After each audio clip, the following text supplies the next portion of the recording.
This is Midori, a Trackmania full-speed map with elements of bobsleigh that I created, set in a floating island scenery. At a first glance, this map looks pretty innocent, but it is home to the biggest controversy in Trackmania in 2022, and the story behind why is a pretty interesting one. It all started when I got the idea to host a challenge. I wanted to build a track perfectly suited to my skill set and try to grind it for a near impossible author time. The first 5 players to beat the author time would get $1,000 in prizes, as well as real-life author medals.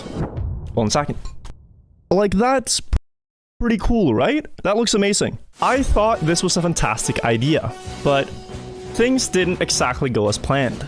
The track was released on the 23rd of July, and within just 24 hours, several pro players had claimed the time I set was outright unbeatable, and that I had cheated when I drove the author time. And as it turns out, they weren't entirely wrong. Though not on purpose, the way I drove the Midori author time was so controversial that I almost got myself banned from Trackmania. But now that the dust has finally settled, it's time to tell the story of how Midori became Trackmania's most controversial track.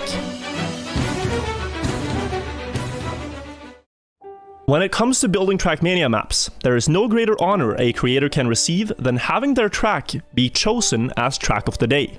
Every day, the developers sift through thousands of tracks to choose the one track that becomes officially added as that day's track of the day. In April of 2022, I started building Midori, with hopes of making something of such good quality that it could receive the track of the day status. This was a good starting point, but the surroundings so far were incredibly tame. The scenery on a Trackmania map is really what can make it feel magical and come to life. And for this, I got the help of Trackmania streamer Maji, who put in over 40 hours of work into turning what was no more than just a simple sketch into this breathtaking landscape. The attention to detail and the overall result is honestly quite stunning, and I really recommend checking out her channel to see exactly how she does it. With the scenery in place, the track was complete, and I started grinding for the aforementioned Author Time Challenge. When I first started doing speedruns of Midori, I thought a time under 45 seconds would be amazing. But not long after, I managed to get that with relative ease, and I still felt I had a long way left to go to optimize the track. Soon, I found myself stuck at 44:57. All things considered, a good time on the track. But annoyingly, in that run, I messed up the very last corner and lost a couple of hundredths there. I told myself I would go for one final improvement and leave it at that, as I had already played the map now for over 15 hours in total. And then, this run happened.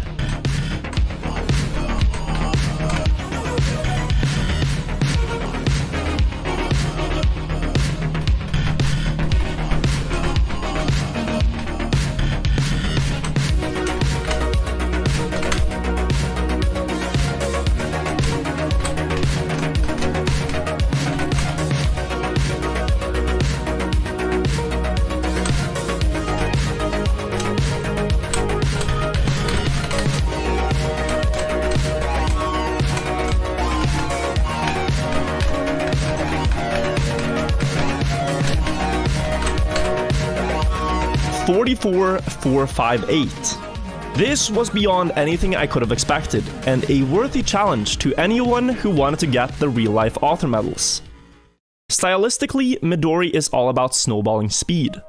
If you ever manage to squeeze out a tiny speed advantage early on, it will often translate into greater and greater time gains throughout the track. To keep up with my author time, players couldn't afford to miss a single detail, especially early into the run. The author run had a great ice wiggle in the start downhill, followed by a precise low jump into the bobsled, and a really good first bobsleigh turn. Bobsleigh turns are where things start to get interesting.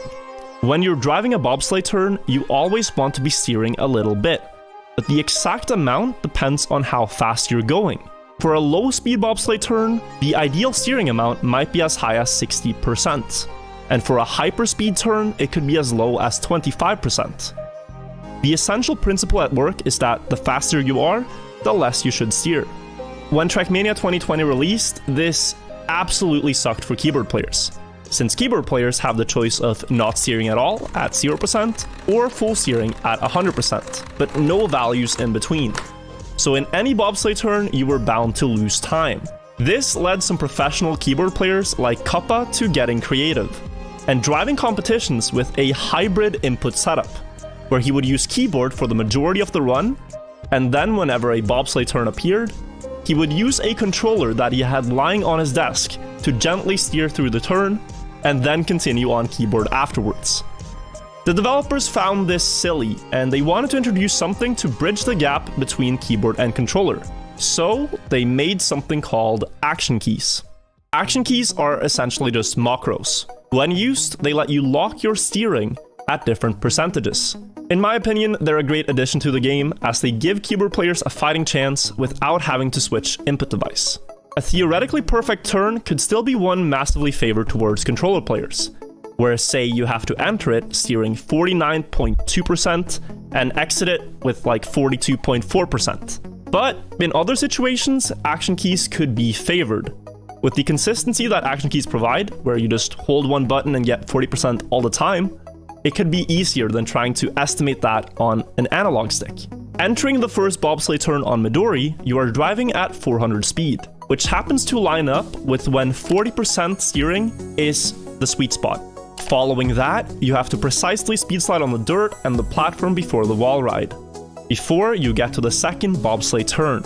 At this point, you are going at 540 speed, meaning the bobsleigh steering needs to be much lower than in the first turn. As a keyboard player, you have the options of either turning 40% or 20%, both of which are not ideal. In testing, I discovered that the steering angle that seemed to gain the most speed was right around 34%. But how exactly can you achieve that on a keyboard? In the summer of 2021, the keyboard company Wooting sent me one of their models that they wanted me to try and give feedback on so they could improve their analog keyboards for Trackmania players. The really powerful thing about this keyboard though is that it allows you to customize a lot of things. The user can set which buttons they want to be the analog ones and exactly what analog curve they should have.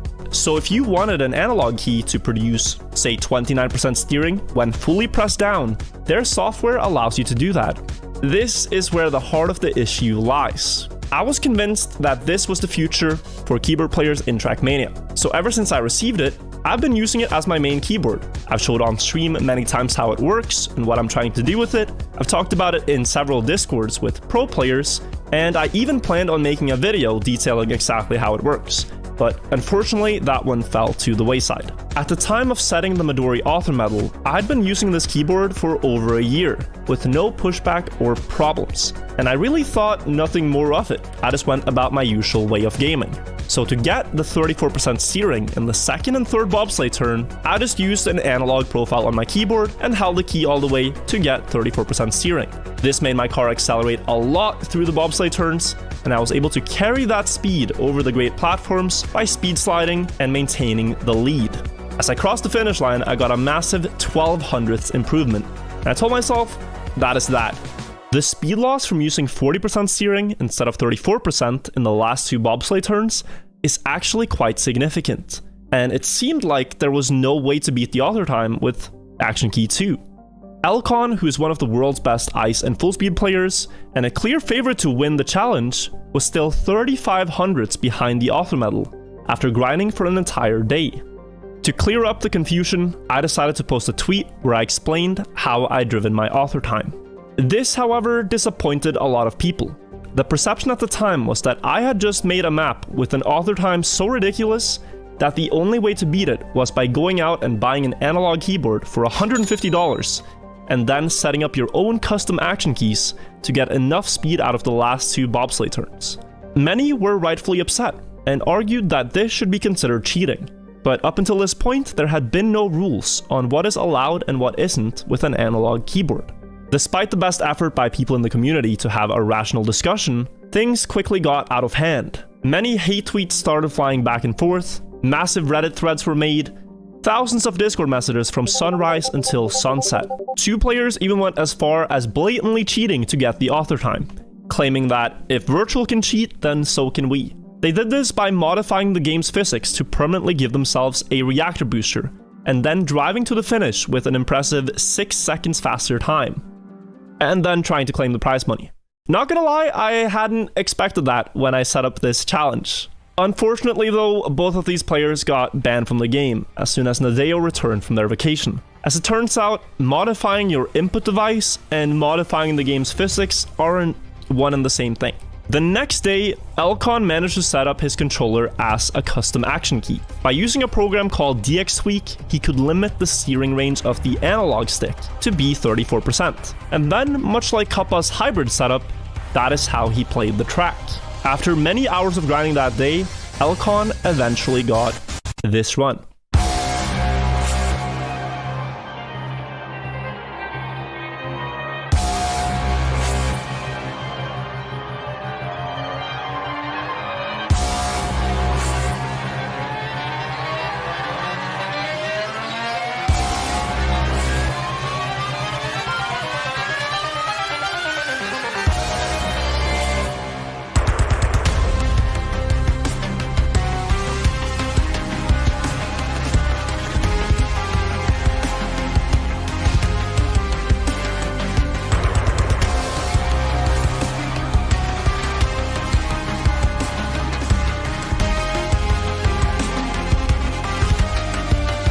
A very impressive 44.437, becoming the first player to successfully beat my time and the first player to claim a Midori author medal and $400 in prizes.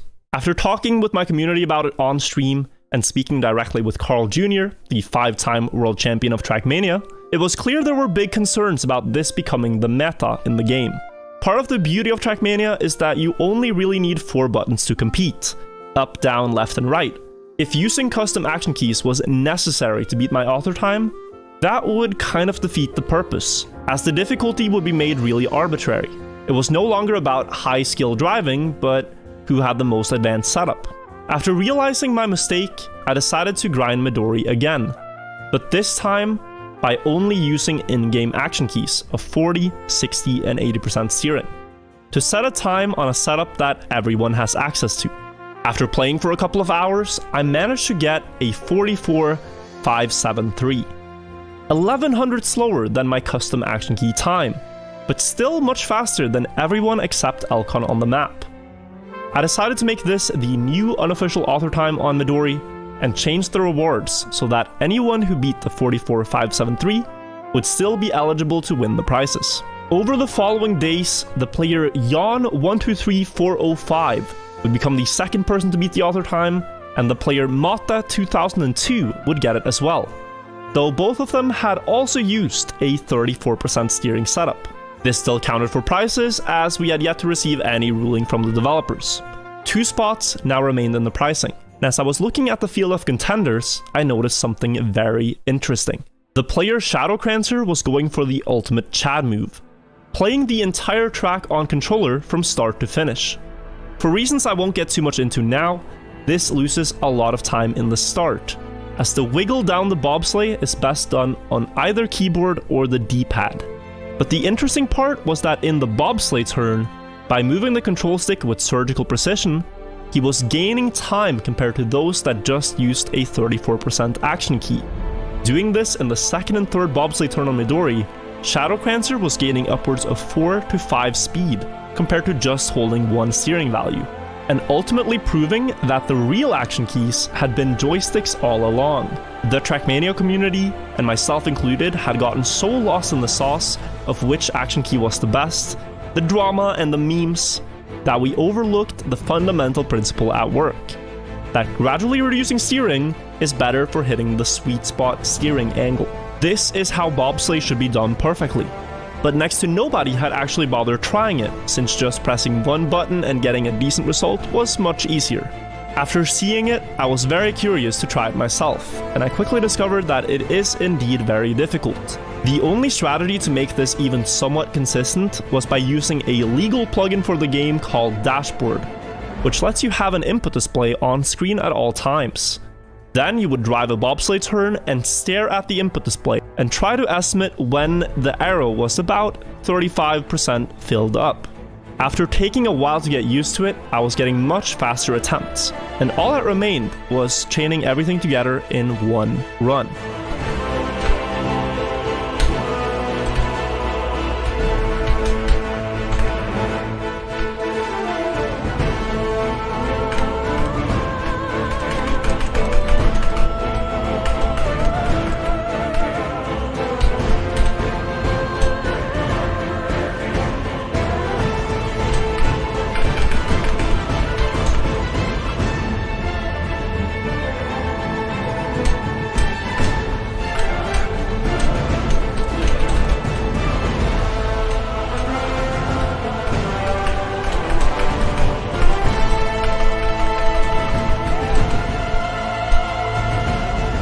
44.416. 400s faster than my original author time, and temporarily the world record on the map. But the final time doesn't really tell the full story. Exiting the second bobsleigh turn, this